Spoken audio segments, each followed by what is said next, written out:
Bismillahirrahmanirrahim. Assalamualaikum warahmatullahi wabarakatuh.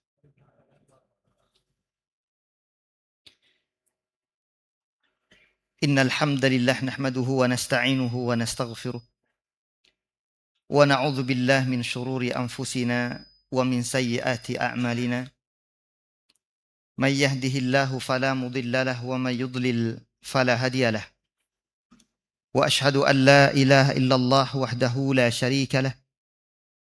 Wa ashhadu anna Muhammadan 'abduhu wa rasuluh alladzi la nabiyya wa la rasula ba'dah. Ya ayyuhalladzina amanu taqullaha haqqa tuqatih wa la tamutunna illa wa antum muslimun amma ba'd. Ma'asyiral muslimin rahimani wa rahimakumullah jami'an. Alhamdulillah, tentu kita terus bersyukur kepada Allah Rabbul Izzati wal Jalal yang senantiasa mencurahkan nikmatnya untuk kita semua. Wabil khusus pada malam hari ini kembali Allah pertemukan kita di masjid ini untuk mengikhlaskan hati kita, menunaikan aktivitas ibadah kita kepada Allah, baik dengan ibadah wajibah maupun dengan ibadah-ibadah nafilah, termasuk sholat maghrib berjamaah pun juga ditambah dengan kajian setelahnya. Mudah-mudahan ilmu yang nanti kita serap dan kita dapatkan ini menjadi ilmu yang bermanfaat, berguna bagi kita dalam kehidupan dunia kita, wabil khusus tentu sebagai investasi di negeri akhirat kelak. Amin ya rabbal alamin. Salawat beriring salam semoga senantiasa tercurah kepada manusia terbaik pilihan Allah, Nabi kita tercinta Nabi Muhammad sallallahu alaihi wasallam, untuk keluarga beliau, para sahabat, para tabi'in, tabi'in, dan setiap orang yang mengikuti beliau, termasuk semua kita yang hadir hari ini.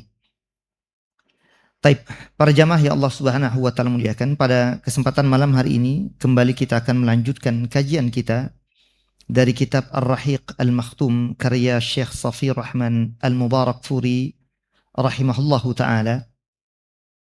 Ghafarallahu lahu wa liwalidayhi wa lil mu'minin wa nafa'ana Allah bi'ulumihi fid darain amin ya rabbal alamin. Pembahasan terakhir kita sampai bagaimana orang-orang kafir Quraisy melakukan segala bentuk tawar-menawar mereka, mengirimkan utusan mereka kepada Abu Talib, kepada Rasul sallallahu alaihi wasallam, dan semuanya ditolak.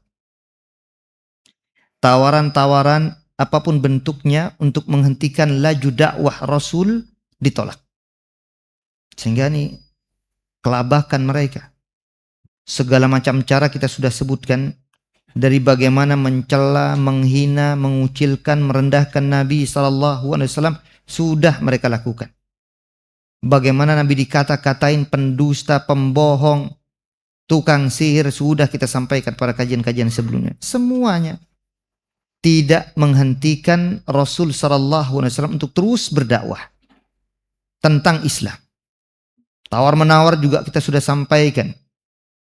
Sampai akhirnya para jamaah yang Allah subhanahu wa ta'ala muliakan, orang-orang kafir Quraisy ini kebingungan. Ditambah lagi, kita sudah sebutkan juga kemarin, bagaimana masuknya Hamzah bin Abdul Muttalib dan Umar bin Khattab radhiyallahu anhu ke dalam rengkuhan Islam. Tambah murka mereka. Apalagi semakin masuk Islamnya dua orang ini, semakin berwibawa kaum muslimin dan Islam di mata bangsa Arab. Banyak kabilah-kabilah, suku-suku di antara mereka masuk ke dalam Islam. Ini lagi-lagi mereka sudah kebingungan. Gak tahu lagi apa cara yang bisa mereka lakukan agar bisa menghentikan lagi-lagi laju dakwah Rasulullah sallallahu alaihi wasallam. Nah, karena sudah sekian banyak cara mereka tempuh gak berhasil juga, ditambah lagi terdengar informasi Abu Talib menghimpun Bani Hashim, keluarga Al-Muttalib, di kediaman beliau, yang menyerukan agar bersatu memberikan pertolongan dan bantuan menjaga Rasul sallallahu alaihi wasallam. Nah, karenanya di sini Syekh Shafir al-Barakfuri menyebutkan satu tema, al-muqata'ah al-ammah, embargo. Bahasanya apa, boy? Boykot. Boykot secara umum pun terjadi. Bagaimana jalan ceritanya? Orang-orang kafir Quraisy ketika mereka sudah kehabisan akal, kehabisan cara, lebih-lebih mendengar Abu Talib menghimpun dan mengumpulkan keluarga Bani Hashim, tentunya kakek buyutnya Nabi, keluarga Abdul Muttalib sampai ke atas, tentu banyak cabang-cabangnya, sepupu-sepupunya, mungkin keponakan-keponakannya, paman-pamannya, ya, atau kakek dari pihak yang lain dan seterusnya. Keluarga besar ini, suku besar, keluarga Al-Muttalib, keluarga Bani Hashim dikumpulkan oleh Abu Talib. Usia Abu Talib saat itu sudah hampir 80-an. Beliau kumpulkan keluarga besarnya dan mengatakan, ayo kita tolong dan kita bantu, kita bela. Karena kulihat orang-orang Quraisy nampaknya sudah kehabisan cara, khawatir Rasul Sallallahu Alaihi Wasallam dibunuh. Ini pernyataan Abu Talib kepada keluarga Bani Hashim. Kita harus berikrar, kita harus menyatakan sikap bahwa kita keluarga besar, harus ada dan muncul yang namanya fanatisme golongan. Kan antar golongan ini, Pak. Meskipun Nabi itu tentu dan orang-orang bersamanya adalah orang-orang yang berakidah tauhid Islam, dan sebagian Bani Hashim termasuk pamannya Abu Talib masih kafir, musyrik, seagama dengan Abu Jal dan Abu Lahab dan abu-abu yang lain, itu sama. Tapi di sini muncul fanatisme Arab, bahasa kita fanatisme Arab. Karena sama-sama satu kelompok, satu golongan, satu keluarga. Kita pernah sebut dulu kan, ada sebuah moto di kalangan orang Arab itu, ungkapan unsur akhaka zaliman au mazluman, tolong saudaramu, keluargamu, sahabatmu, baik yang melakukan kezaliman apalagi yang dizalimi, gitu loh. Muncullah fanatisme ini. Padahal mereka juga bukan muslim. Abu Talib juga enggak muslim, dan Bani Hashim yang lain juga enggak muslim. Banyak yang musyrik. Tapi mereka coba bersatu padu agar jangan sampai Nabi kita Muhammad SAW ini diganggu, apalagi sampai dibunuh. Mereka menyatakan sikap. Akhirnya mereka sepakat untuk memberikan perlindungan kepada Rasul SAW. Nah, orang-orang kafir Quraisy mendengarkan informasi ini. Wah, udah mulai nggak benar nih Abu Talib.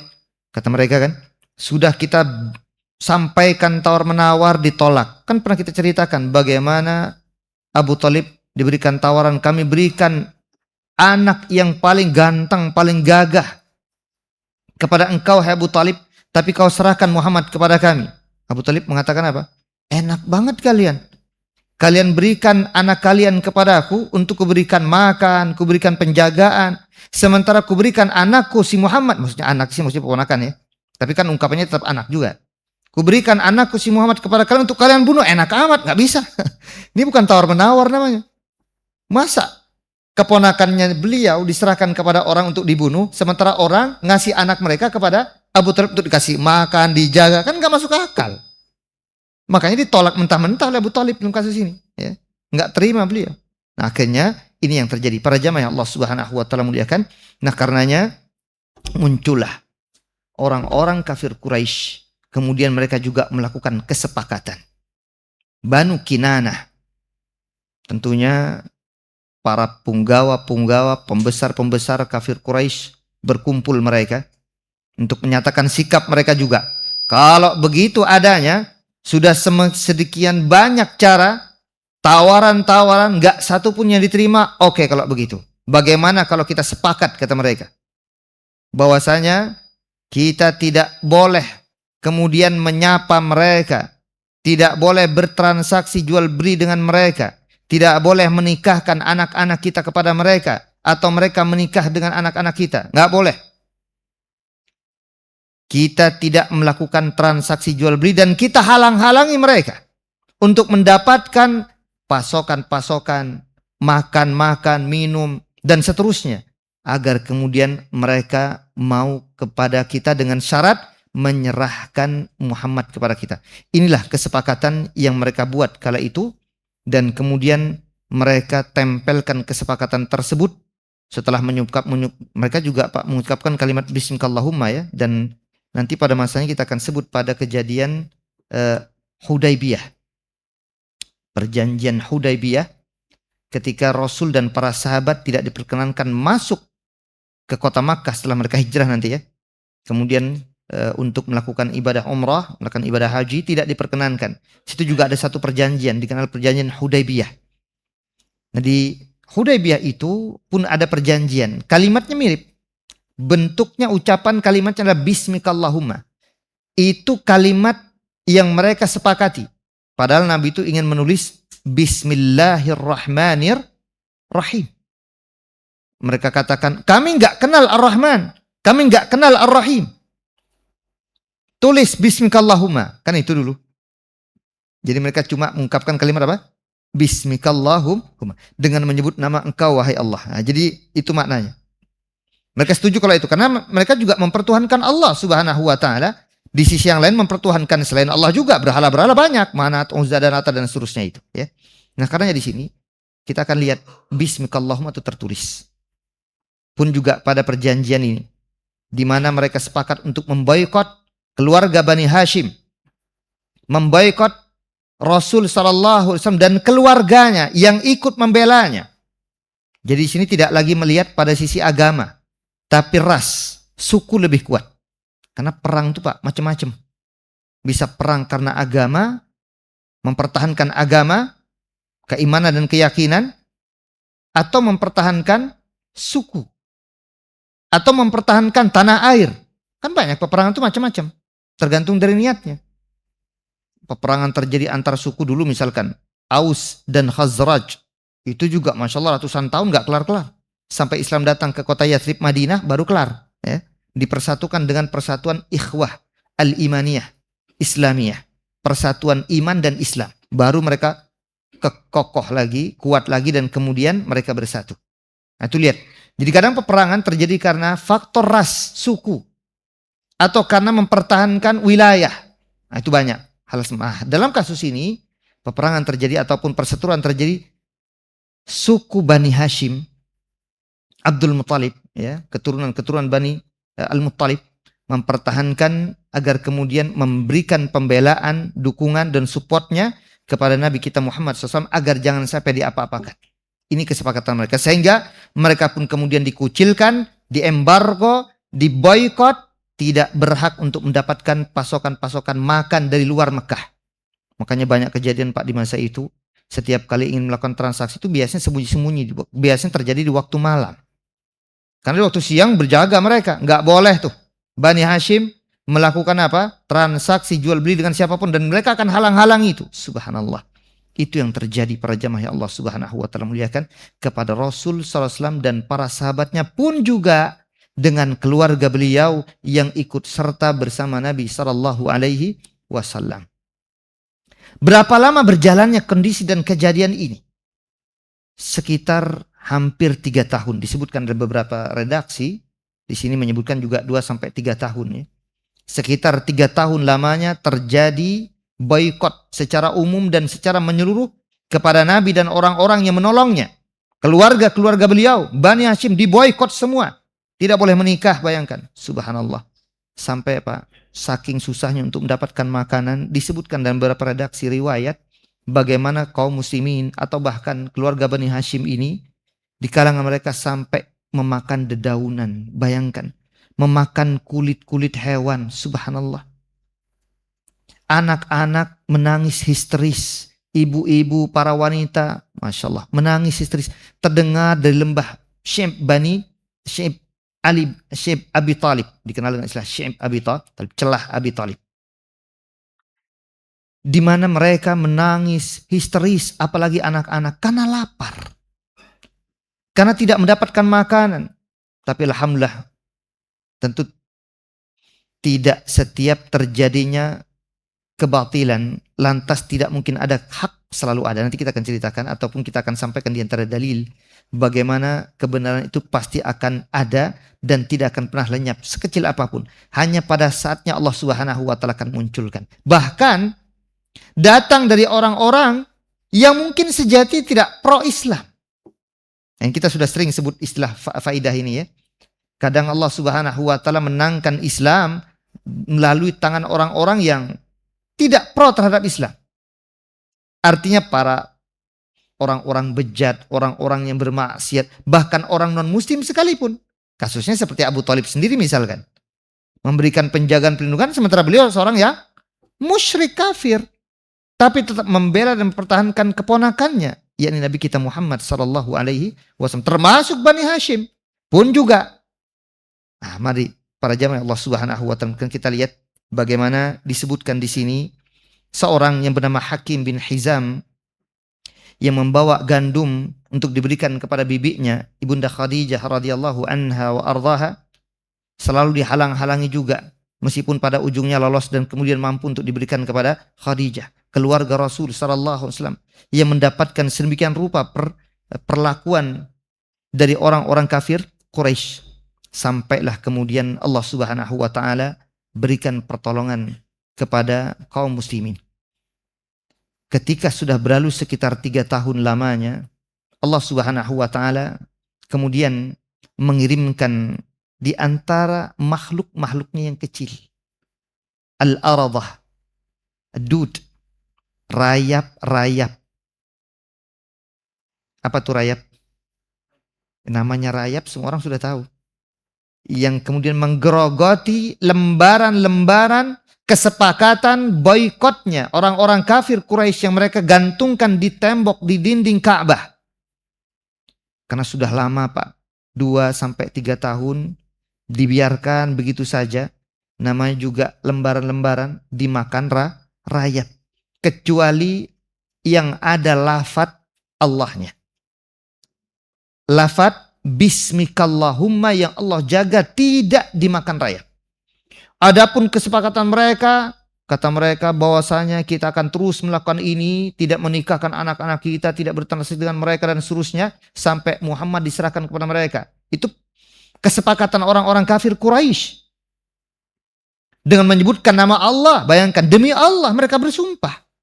Subhanallah. Yang akhirnya Allah Subhanahu wa taala utus dan itu disampaikan Allah kepada nabinya dan nabinya menyampaikan kepada pamannya Abu Thalib. Nah, karenanya disebutkan ada beberapa tokoh orang-orang non-muslim. Kita katakan sekali lagi, orang-orang di luar Islam yang kemudian melakukan provokasi. Apa itu provokasi? Mereka mengatakan, bagaimana kau berdiam diri menyaksikan kezaliman yang jelas-jelas bentuknya sebuah kezaliman. Dan ini yang kemudian diprakarsai oleh seorang yang bernama Hisham bin Amr, yang nanti pada masanya beliau masuk Islam. Pada masanya masuk Islam. Hisham bin Amr. Dia datang kepada Zuhair bin Abi Umayyah, yang juga menurut beberapa catatan sejarah, 2 orang ini masuk ke dalam Islam. Tapi selainnya tidak masuk. Ada sekitar 5 orang yang mencoba untuk memprakarsai agar batallah kesepakatan boikot ini. Disebutkan Hisham bin Amr ini, dia datang kepada temannya, sahabatnya Zuhair bin Abi Umayyah. Hai Zuhair, dia kemudian sampaikan, apa kau tega, rela menyaksikan bagaimana keluarga kita nih yang dilakukan pemboikotan terhadap mereka, diembargo makanan dan minuman kepada mereka. Kau tega dan rela membiarkan itu terjadi. Oh, aku tidak tega. Masalahnya aku sendirian, kata Zuhair. Ada orang bersamamu. Siapa? Aku, katanya. Jadi 2 orang. Ada 2 orang yang kemudian sepakat untuk membatalkan ini. Kita sobek-sobek dah pokoknya nih. Lembaran kita sobek-sobek, kata mereka. Jadi Hisham menyampaikan kepada Zuhair, kita akan sobek-sobek ini. Lah kalau cuma berdua, nggak banyak nih. Ayo kita datang, cari orang yang ketiga. Datanglah mereka kepada Mut'im bin Adi. Ini juga tokoh besar. Subhanallah. Yang mana nanti pada saatnya ketika Rasul SAW dakwah ke Taif. Kan ditolak Pak oleh orang-orang Taif. Balik lagi ke Mekah, ditolak lagi. Cuma memberikan pelindungan kepada beliau Mut'im bin Adi. Dia memberikan garansi, jaminan, jangan ada yang menyakiti Muhammad. Yang menyakiti Muhammad sama dengan menyakiti, ayo tengkar kita. Kira-kira begitu. Masya Allah, makanya Rasul itu nggak pernah lupa dengan jasanya Mut'im bin Adi.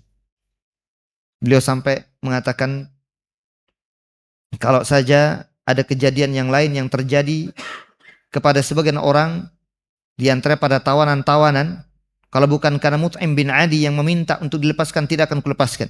Jadi jasa beliau sangat besar. Cuma qadarallah wa ma syaa fa'al, Mut'im bin Adi ini tidak menjadi orang muslim. Dia mati dalam keadaan kufur, ya. Mati dalam keadaan musyrik. Tapi itulah jasa-jasa manusia tetap diingat oleh Rasul secara manusia. Secara hukum sosial, kebaikan-kebaikan orang tidak dilupakan. Tapi tetap Pak, kunci surga la ilaha. Nah itu dia, itu tidak ada tawar-menawar masalahnya.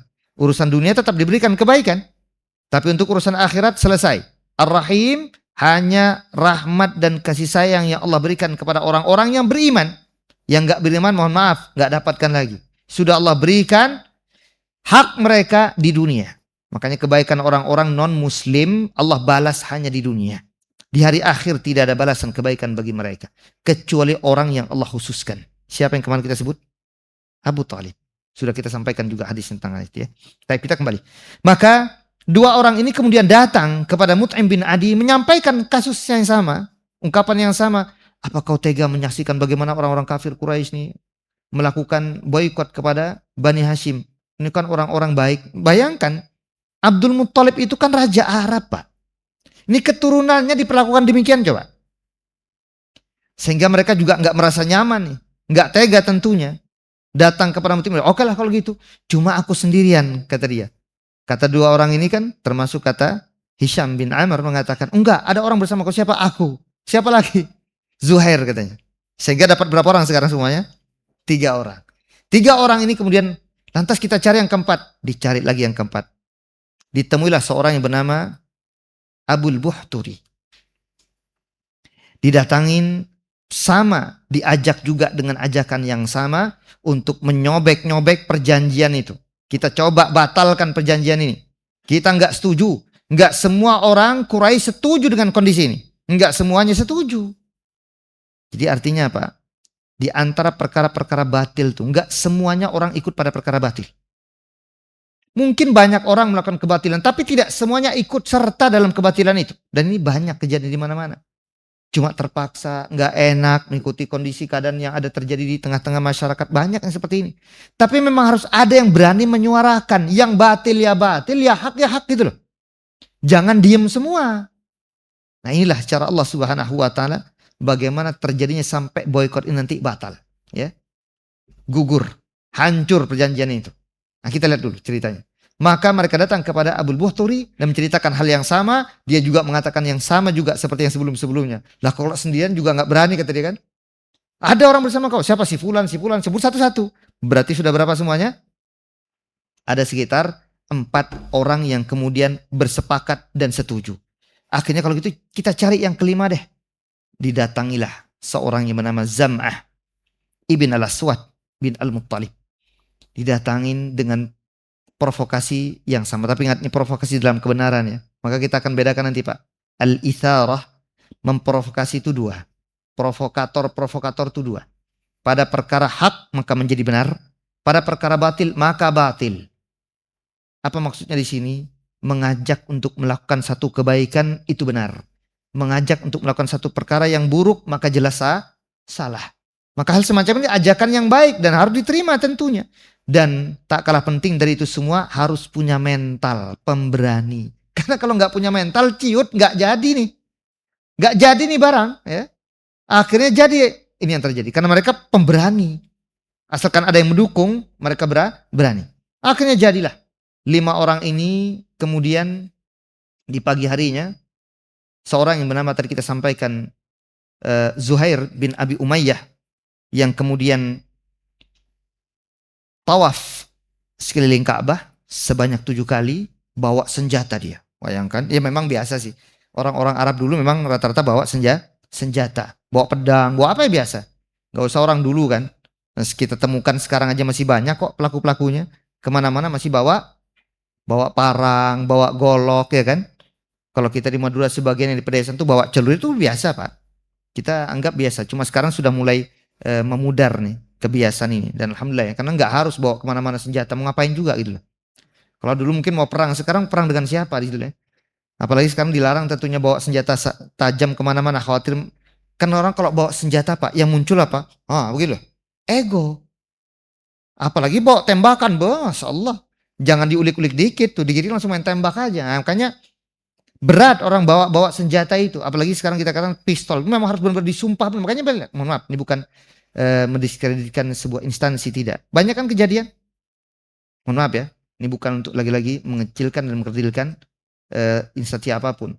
Yang bawa pistol kan nggak mungkin orang-orang sipil kan, tapi banyak nggak terjadi. Main enak banget, tembak istrinya, tembak temannya, tembak siapanya, ya itu dahsyat sekali dan kayak menghilangkan nyawa tuh gampang banget gitu loh. Ini dahsyat, makanya nggak boleh sebenarnya. Bahkan Nabi dalam hadis yang lain jelas banget. Laisa minna. Bukan golongan kami yang menghunuskan pedangnya kepada kami. Bukan golongan kami, kata Nabi. Sesama muslim tengkar, bukan golongan kami ya. Sama muslim bunuh-bunuhan, subhanallah. Makanya berat Pak. Ancamannya ngeri. Antum baca surah An-Nisa 93 itu ya.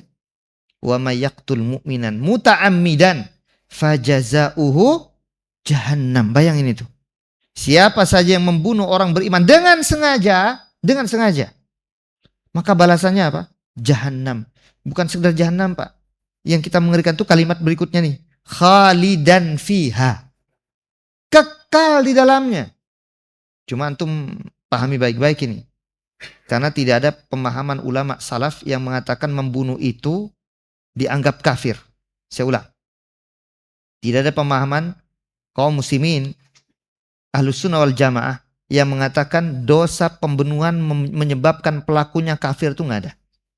Lantas ayatnya apa maknanya? Itu dijelaskan nanti oleh para ulama banyak. Kalimat Khalid kalau tidak diembel-embeli ditambah dengan kalimat abada maka tidak selama-lamanya. Tapi maknanya kekal. Apa makna kekal? Lama di dalamnya. Tapi kalau sudah kalimatnya khalidan fiha abada misalkan atau khalidina fiha abada, itu baru. Nggak akan diangkat ke surga sama sekali. Neraka selama-lama. Nah, itu bayangkan itu. Surah apa tadi?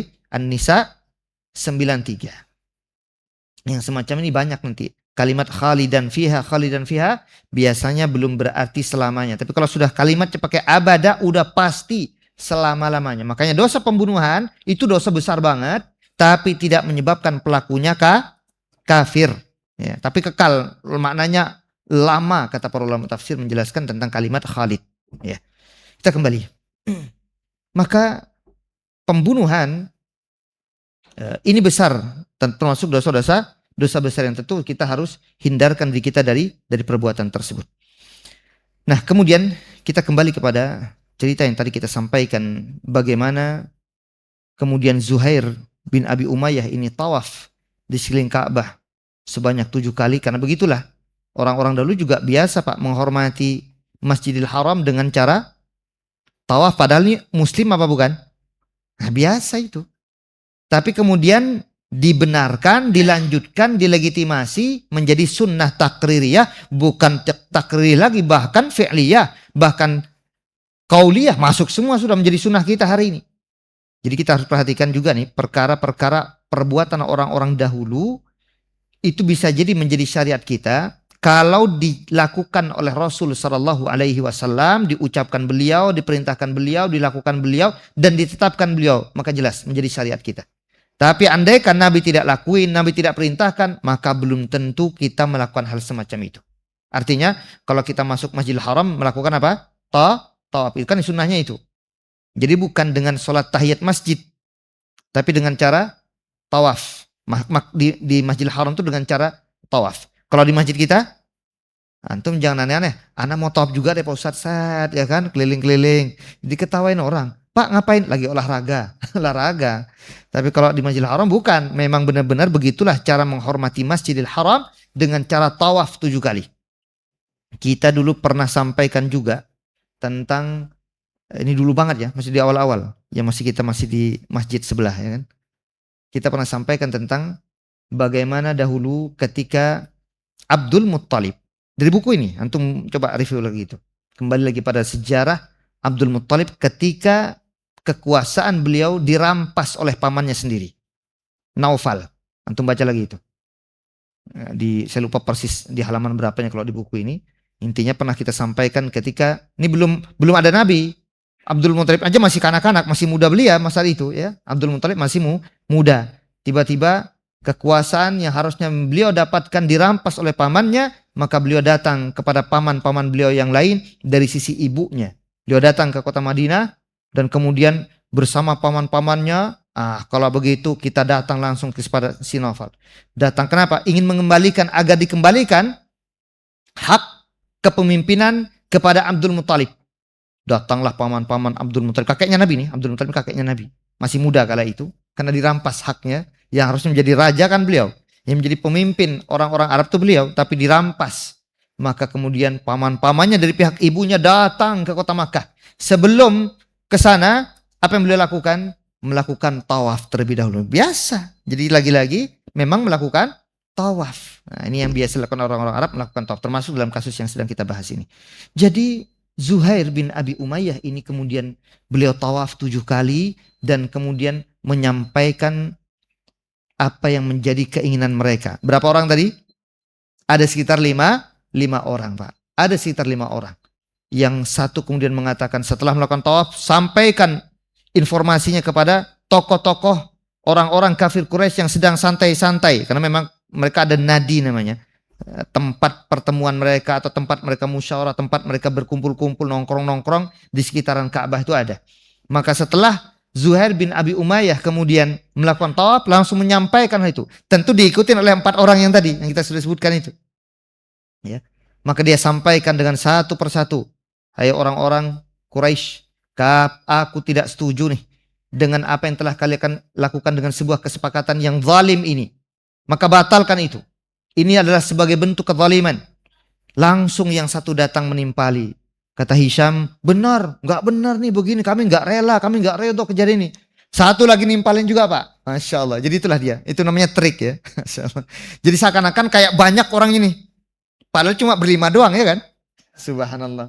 Jadi seakan-akan banyak yang setuju dengan kondisi ini. Iya, saya nggak setuju juga. Iya, saya juga. Semua ikut. Abul Buhturi, ya, Zam'ah, dan seterusnya. Termasuk juga Mut'im bin Adi. Ikut menimpali itu semua. Tidak setuju dengan pemboikotan orang-orang Quraisy kepada Bani Hashim. Batalkan. Kami nggak setuju nih. Iya, saya juga nggak setuju. Saya juga setuju. Akhirnya kan dianggap banyak. Kata Abu Jahal, wah ini kayaknya sudah di skenario tadi malam nih kayaknya nih kan. Kayaknya sudah kong kali yang nih. Ya kan? Akhirnya dari kejauhan datanglah Abu Talib. Siapa? Abu Talib. Yang tadi kita sudah sampaikan di awal. Ternyata Abu Talib datang dapatkan informasi langsung dari Nabi SAW. Nabi yang mengatakan, wahai paman, itu lembaran-lembaran boikot. Sudah Allah Subhanahu wa Ta'ala datangkan utus para rayap untuk menggerogotinya. Udah habis. Kecuali nama Allah Subhanahu wa Ta'ala. Bismikallahumma yang tidak dimakan oleh rayap. Yang lain kalimat-kalimatnya habis. Maka dengan gagah berani Abu Talib, meskipun sudah tua renta beliau, datanglah pas kejadian itu. Datanglah kemudian kepada tokoh-tokoh orang-orang kafir Quraisy seraya mengatakan sebuah ungkapan. Apa kata Abu Talib kepada mereka? Keponakanku si Muhammad mengatakan bahwasannya Allah Subhanahu wa Ta'ala telah mengutus rayap-rayap untuk memakan isi perjanjian boikot kalian, yang artinya sudah habis itu. Dan untuk membuktikannya kita bisa saksikan bareng-bareng dengan syarat begini. Kalau memang ini benar, maka semua boikot kalian gugur. Tapi kalau ternyata rayap-rayap itu tidak ada, isi boikot kalian itu masih ada pada lembaran tersebut, berarti yang dusta dan bohong adalah keponakanku. Maka aku akan biarkan kalian memperlakukan apapun yang kalian inginkan kepada keponakanku. Silahkan, kata Abu Talib. Dengan syarat, mari kita lihat bareng-bareng. Apa kata mereka? Wah, setuju kalau gitu. Oke lah, kita lihat. Semua ngelihat, Pak. Langsung diantaranya Hisham, diantaranya Zuhair. Langsung melihat pada lembaran yang sudah mereka tulis benar ternyata. Ketika dilihat dan diambil, habis catatan-catatan itu. Tulisan-tulisan itu hilang semua, dimakan rayap semua. Kecuali tulisan Bismikallahumma. Dengan menyebut nama Engkau ya Allah. Cuma itu doang yang tersisa. Kalimat-kalimat sebelumnya habis semua. Ini yang tadi kita sampaikan. Terjadi awal boykot ini pada tahun ke-7 kenabian. Dan kemudian berakhir pada 10 kenabian. Tahun ke-10 kenabian. Jadi sekitar 3 tahun terjadinya. Bayangkan diboykot Rasul dan orang-orang yang bersama beliau selama 3 tahun lamanya. Lagi-lagi Pak, bayangkan perjuangan mereka, para sahabat, Rasul SAW dan keluarganya dahsyat. Mempertahankan akidah, membela yang hak. Mari kita lihat bagaimana kemudian para ulama mengambil intisari, faidah-faidah dari cerita yang sudah kita sampaikan tadi. Kita akan mengambil beberapa poin dan beberapa faidah dari cerita tentang boikotnya orang-orang kafir Quraisy kepada Rasul sallallahu alaihi wasallam dan keluarga beliau. Yang pertama, jamaah yang Allah Subhanahu wa taala muliakan, bahwasanya apa yang terjadi pada Rasul sallallahu alaihi wasallam ini adalah suri teladan yang harus kita contoh dalam menghadapi segala bentuk musibah, ujian dan cobaan. Bagaimana ketabahan, kesabaran, ketegaran Nabi SAW menghadapi apa? Musibah, ujian, cobaan dari orang-orang kafir yang menyakiti beliau. Mereka tetap bertahan, enggak lantas lemes. Oke lah kalau begitu aku tidak lagi melaksanakan dakwah misalkan, enggak. Tetap beliau bersabar dan kita katakan ini harus kita jadikan sebagai suri teladan, contoh bagi kita. Bagaimana ketika kita mendapatkan segala bentuk ujian dan cobaan dari Allah Subhanahu wa taala berupa orang-orang yang tidak suka mungkin kepada kita. Mungkin kita di tempat kita tinggal tidak disukai oleh masyarakat karena mungkin jarang menghadiri sesuatu yang mungkin kita katakan tidak disyariatkan, acara-acara yang tidak dibenarkan. Oh si fulan ini kalau ada tahlilan nggak pernah hadir misalkan ya kan. Dikucilkan, dicemooh, biasa. Perkara-perkara kecil kita belum diapa-apain. Masuk selesai ya. Kita adzan dulu. Baik, kita ulang sekali lagi. Jadi di antara poin yang pertama dari kejadian pemboikotan orang-orang kafir Quraisy kepada Rasul dan orang-orang yang bersama dengan beliau termasuk keluarganya, bahwasanya kita harus bisa mampu mencontoh dan meneladani Nabi SAW ketika menghadapi ujian dan cobaan sebesar apapun. Sebagaimana yang telah beliau buktikan secara nyata, menghadapi ujian sekitar 3 tahun diboikot oleh orang-orang kafir Quraisy, tapi tetap tahan dan sabar. Kemudian dari kejadian ini pula kita bisa mengambil faedah bahwasanya sebuah kebenaran pasti akan terungkap pada masanya dan kebatilan pasti akan sirna dan hilang. Tidak mungkin selama-lamanya kebenaran yang hak dikalahkan oleh kebatilan. Tidak mungkin. Jadi 3 tahun kebatilan itu terus merajalela, tapi pada masanya hilang. Bagaimana kemudian kaum muslimin bisa lepas dari boikot tersebut yang tadi kita sudah sebutkan. Allah Subhanahu wa taala mengatakan dalam surah Al-Isra ayat ke-81, "Wa qul ja'al haqq wa zahaqal batil. Innal batila kana zahuqa." Kata Allah Subhanahu wa taala, katakanlah yang benar telah datang dan yang batil pasti hilang, lenyap, sirna. Sesungguhnya yang batil itu sesuatu yang pasti akan hilang, akan lenyap. Nah, ini yang terjadi pada kejadian boikot. Karena itu kezaliman, itu kejahatan, itu kebatilan, dan pada masanya akan hancur. Dan benar, alhamdulillah, Allah Subhanahu wa taala kirimkan utusan-utusannya berupa rayap-rayap yang menggerogoti dan memakan isi perjanjian boikot tersebut. Yang ketiga, dari kejadian boikot ini kita juga bisa mengambil faidah bahwasanya setiap masa dan zaman tidak akan pernah sepi dari orang-orang yang memiliki hati nurani yang baik. Setiap waktu, setiap zaman, setiap masa tidak akan sepi dari orang-orang yang memiliki hati nurani yang baik dan jiwa yang mulia. Sebagaimana yang terjadi pada 5 orang yang tadi kita sudah sebutkan itu. Bagaimana Hisham, bagaimana Zuhair, bagaimana Mut'im bin Adi, bagaimana Abul Buhturi, bagaimana Zam'ah bin Aswad. Semuanya tidak terima. Itu berbicara hati loh. Mereka bukan orang muslim. Tapi orang-orang kah? 5-5-nya kafir, Pak. Nggak ada muslim. 5-5-nya musyrik. Tapi masih punya hati mereka. Punya jiwa yang mulia. Nggak setuju terjadinya kezaliman. Jadi kezaliman itu, kalau bahasa orang, common enemy. Musuh bersama memang. Jangankan muslim, hatta orang kafir pun nggak setuju sebenarnya kezaliman terjadi itu. Maka di sini 5 orang ini masih kafir. Mungkin hanya saja nanti catatan sejarah mengungkap 2 orang masuk ke dalam Islam. Di antara tadi siapa? Hisham bin Amr dan Zuhair bin Abi Umayyah. Cuma Zuhair ini masih diperselisihkan. Betulkah dia masuk Islam atau tidak. Tapi banyak yang menganggap beliau masuk ke dalam Islam. Tapi kalau Hisham jelas termasuk orang muslim pada masanya. Tapi ala kulli hal, di sini kita lihat bagaimana setiap waktu dan masa terjadi hal apapun itu, pasti ada orang-orang yang memiliki hati nurani yang masih baik, ya, yang mulia. Kemudian pula dari sini kita bisa melihat, ya, bagaimana Allah Subhanahu wa taala kadang memberikan pertolongan kepada agama ini melalui tangan-tangan orang-orang yang durhaka. Orang-orang non-muslim, orang-orang yang tidak pro kepada Islam, tapi bisa menolong dan membantu Islam. Dan ini yang pernah disabdakan Nabi SAW dalam hadis yang sahih, dikeluarkan Imam Bukhari dan Imam Muslim. Innallaha la yu'ayyidu hadzal din birrajulil fajir. Sesungguhnya Allah Subhanahu wa taala menolong, mensupport, membantu agama Islam ini kadang dengan orang-orang yang melakukan kemaksiatan kepada Allah, yang durhaka kepada Allah. Subhanallah. Jadi enggak hanya orang-orang yang taat kadang bantuin agama ini.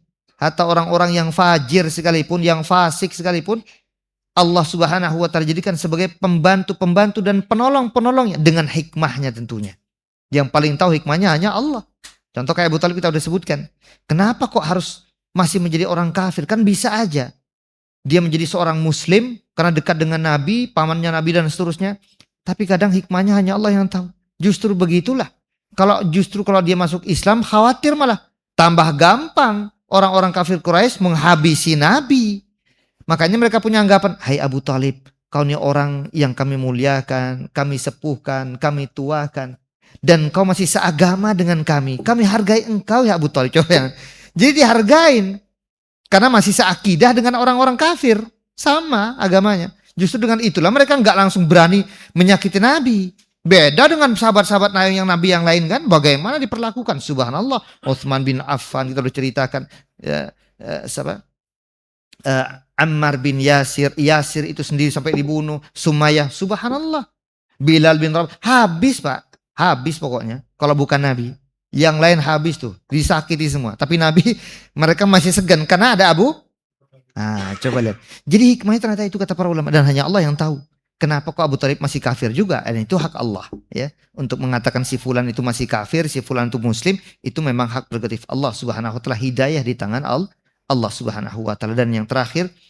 Dari boikotnya ini. Ya, orang-orang kafir kepada kaum muslimin. Kita lihat. Ternyata memang hidayah ya hidayah ya. Mereka kan sudah tahu tuh. Sekian banyak bukti dan dalil akan kebenaran Islam. Tidak pernah berbohongnya Nabi. Pernah nggak bohong Nabi Pak? Dalam kasus tadi, apa cerita Nabi kepada Abu Talib, kepada pamannya? Bahwa Nabi kan nggak ngelihat. Nabi nggak tahu. Tapi Nabi dapat informasi dari orang-orang kafir juga. Oh, namanya orang dibiarkan menggantung begitu, orang siapa mau lihat-lihat tiap hari kan nggak mungkin. Ya lalu gitu aja, nggak ada yang lihat. Nabi nggak pernah lihat juga dapat informasi dari Allah disampaikan kepada pamannya. Paman juga nggak tahu ada rayapnya apa enggak tuh. Sama-sama nggak ada yang tahu. Di tengah Ka'bah tertutup nggak ada yang tahu. Maka akhirnya setelah diselidiki dan diambil benar. Coba lihat. Ini kan bukti apa tidak nih? Kebenaran ucapan Nabi. Bukti apa tidak? Dalil apa tidak? Kebenaran Rasul SAW. Karena itu yang ditunjukkan oleh Abu Talib. Kalau benar maka Nabi bebas. Kalau Nabi bohong, kata Abu Thalib nih pamannya sendiri, kalau Muhammad bohong, ku lepas Muhammad. Silahkan kalian apa-apakan. Karena Abu Thalib yakin nih benar nih Muhammad. Karena seumur hidup nggak pernah bohong Pak, nggak pernah dusta masalahnya. Nah, tapi mari kita lihat, itulah memang hidayah. Kekufuran ya kekufuran, hidayah hidayah. Masih kufur juga tuh orang-orang kafir. Subhanallah. Allah sebutkan di dalam Al-Qur'anul Karim surah Al-Qamar ayat yang kedua, wa iyyarau ayatan yu'ridu wa yaqulu sihrun mustamir, kata Allah.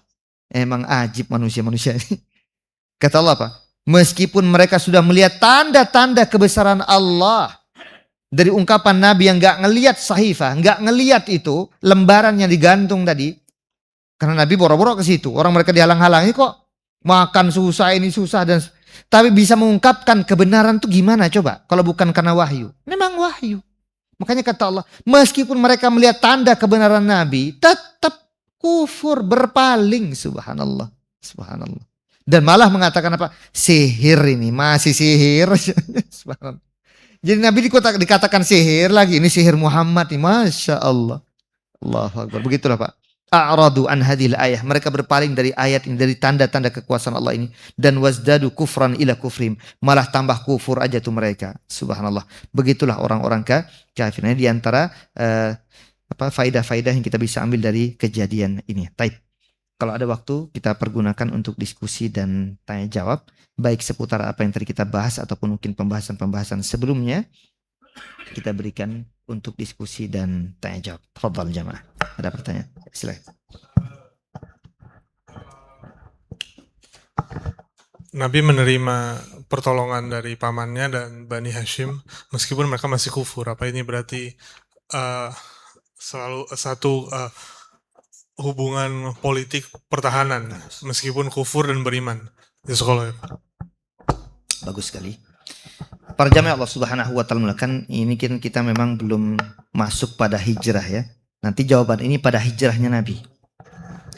Beliau tadi mengatakan, dan itu kan bukan pertanyaan sebenarnya, cuma ya sebagai penguat aja tuh untuk memastikan konfirmasi benarkah kejadian ini, bahwasanya ketika Nabi dibantu si fulan, pertama bolehnya orang muslim dibantu orang-orang di luar Islam satu misalkan, atau dalam masalah perpolitikan itu boleh bersinergi antara muslim dengan orang non muslim, boleh apa tidak? Jelas. Nanti dalilnya itu kejadian ketika hijrah Pak. Memang kita masih belum masuk hijrah ya, kita masih di periode Mekah ini. Nanti kalau kita udah masuk pada periode Madinah, Nabi hijrah kota Madinah, baru kita akan sampaikan. Tapi sekilas untuk jawab beliau apa yang beliau sampaikan, betul bahwasanya boleh hukumnya. Karena Nabi SAW tolong menolong, bantu antara orang-orang muslim dengan orang muslim. Untuk apa? Agar jangan sampai ada kezaliman di tengah-tengah mereka. Itu kesepakatan. Makanya muncul di Madinah dikenal istilah Mitsaq al-Madinah. Piagam Madinah. Ternyata di negara kita tercinta pernah ada. Namanya Piagam Jakarta. Saya kira antum lebih tahu daripada ana. Karena ini antum yang lebih tua pasti lebih dahulu untuk membaca sejarah dong. Tentang Piagam apa? Jakarta. Ada kesepakatan. Jadi para bapak-bapak bangsa kita sudah melakukan kesepakatan itu. Ya mencontoh Nabi SAW. Nabi ketika pertama kali hijrah kota Madinah itu selain membangun masjid Quba, kemudian nanti nyambung pada Masjid Nabawi dan seterusnya. Nah, untuk membuat solidnya persatuan orang-orang yang tinggal di sana dan orang-orang yang ada di sekitarnya, Nabi bangun apa itu? Kebersamaan, persatuan bangsa Arab khususnya di daerah Madinah, Yathrib di masa itu, Madinah dan sekitarnya. Itu kerjasama antara Nabi dengan siapa? Kabilah-kabilah Arab, orang muslim semua itu, orang-orang musyrik semua, bahkan dengan orang-orang Yahudi Pak. Ada kesepamahaman, ada kesepakatan agar kalau ada musuh dari luar Yathrib Madinah akan memperandakan mereka harus saling tolong menolong. Nah, itu kesepakatan dibuat. Jadi jelas boleh. Makanya muncullah Negara Kesatuan Republik Indonesia karena isinya bukan muslim semua. Emang yang di Indonesia muslim semua? Enggak, heterogen. Ada muslim, ada Hindu, Buddha, Katolik, Protestan, terlepas sekarang muncul lagi Konghucu ya nggak? Apalah pokoknya terserah. Nah pokoknya itu kalau dulu yang saya hafalkan masa kecil ya 5 agama memang. Kita tidak akui animisme di Indonesia itu memang banyak, termasuk sekarang masuk ke pelajaran tuh katanya kan Konghucu kalau nggak salah ya. Wallahualam saya tidak baca-baca lagi itu.